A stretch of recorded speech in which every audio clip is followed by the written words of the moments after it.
بسم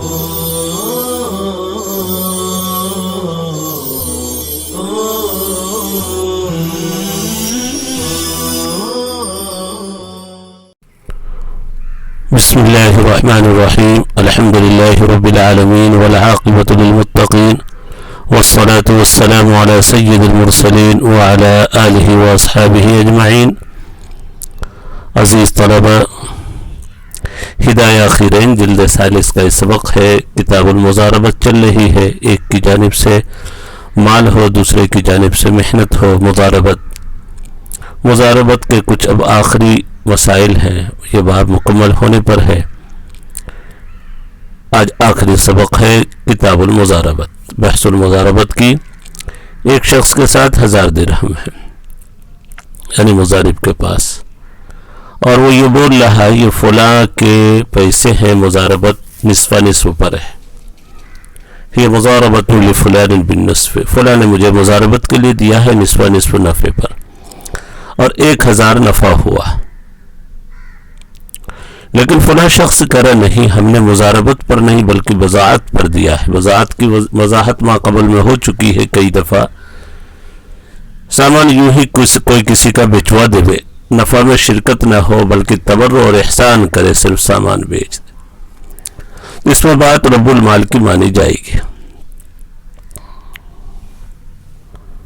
یمین کے ساتھ. لأن القول قول المنکر مع یمینہ.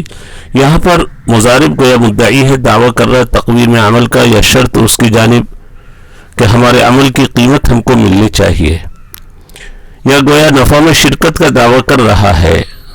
مضارب مدعی ہے کہ اس کو اس کے عمل کا صلہ ملنا چاہیے، یا نفع کی شرط ہے یا اس نفع میں شرکت ہے. گویا مضارب مدعی ہے ہر اعتبار سے، اور یہاں پر رب المال منکر ہے. والقول قول المنکر مع یمینہ، اگر مضارب کے پاس بینہ نہیں ہے. ایک اور صورت مسئلہ، مضارب کہہ رہا اقرضتنی، تو نے 1000 مجھے مضاربت پر نہیں بلکہ قرض دیا تھا. رب المال بول رہا نہیں، وہ بذات یا ودیعت کے طور پر ہے، ہوا وضاعت او ودیعت، یا مضاربت کے طور پر ہے. یہاں پر بات رب المال کی مانی جائے گی، اور بینہ ہے تو مضارب کا بینہ مانا جائے گا. چونکہ مضارب تملک کا دعویٰ کر رہا ہے، جب مدعی ہے تو مدعی پر بینہ پیش کرنا ہوتا ہے. یہاں پر مضارب مدعی ہے، تملک کا دعویٰ کر رہا ہے، وہ منکر اور وہ منکر ہے. لیکن اگر مضارب کے پاس بینہ نہیں ہے تو رب المال کی بات مانی جائے گی چونکہ منکر ہے. والقول قول المنکر مع یمینہ. ایک اور مسئلہ،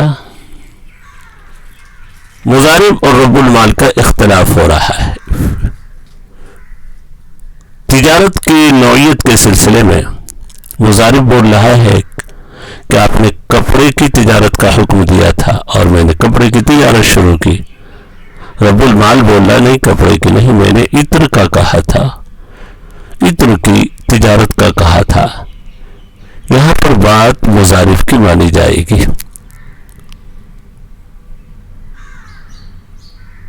بلکہ نہیں، نوع کی بات، مضارب نوعیت کی بات نہیں کر رہا بلکہ کہہ رہا کوئی تجارت آپ نے متعین نہیں کی تھی.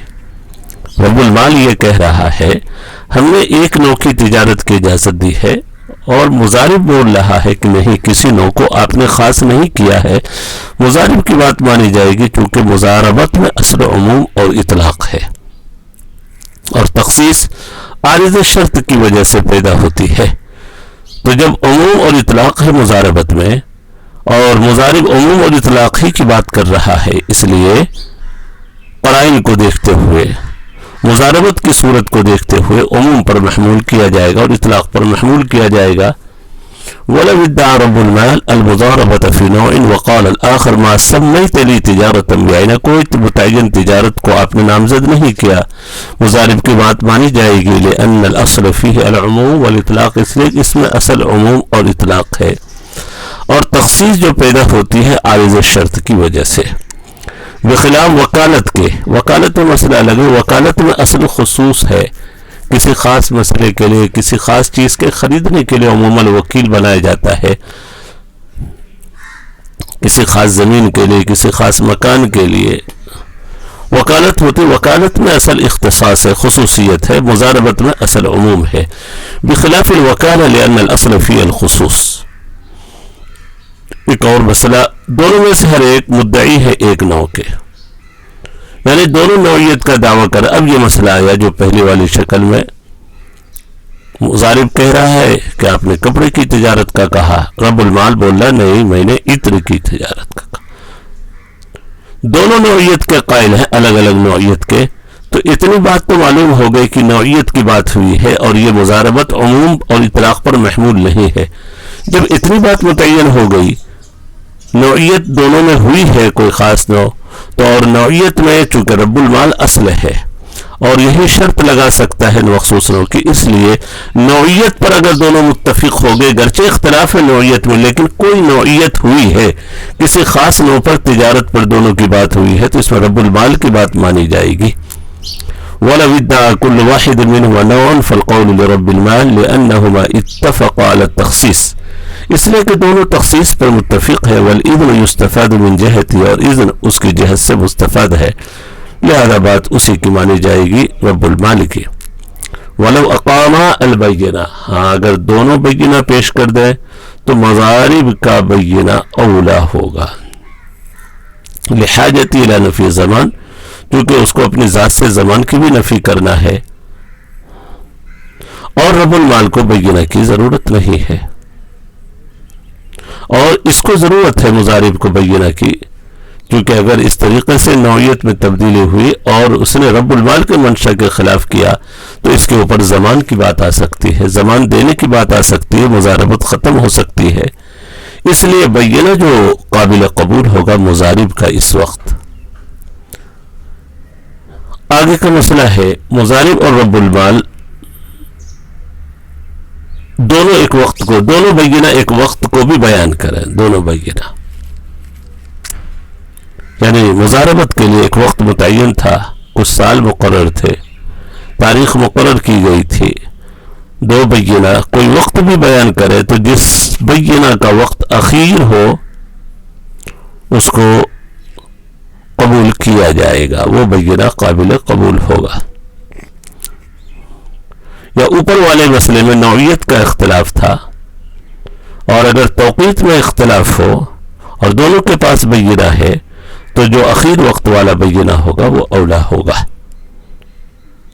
وَلَوْ وُقِّتَتِ الْبَيِّنَتَانِ وَقْتًا، اور اگر دونوں بینہ نے ایک وقت کو بھی بیان کیا، فَصَاحِبُ الْوَقْتِ الْأَخِيرِ أَوْلَى، آخری وقت والا اولا ہوگا، لأن آخر الشرطین ينقض الاول، دو شرطوں میں سے جو اخیر ہو پہلے والے شرط کو توڑ دیتی ہے۔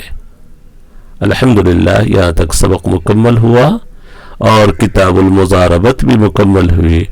اللہ تبارک و تعالی ہم تمام کے لیے سمجھنا آسان فرمائے، ہم سب کو فقیہ بنائے۔ وصلی اللہ علی النبی الکریم وعلی آلہ واصحابہ اجمعین۔ السلام علیکم ورحمۃ اللہ وبرکاتہ۔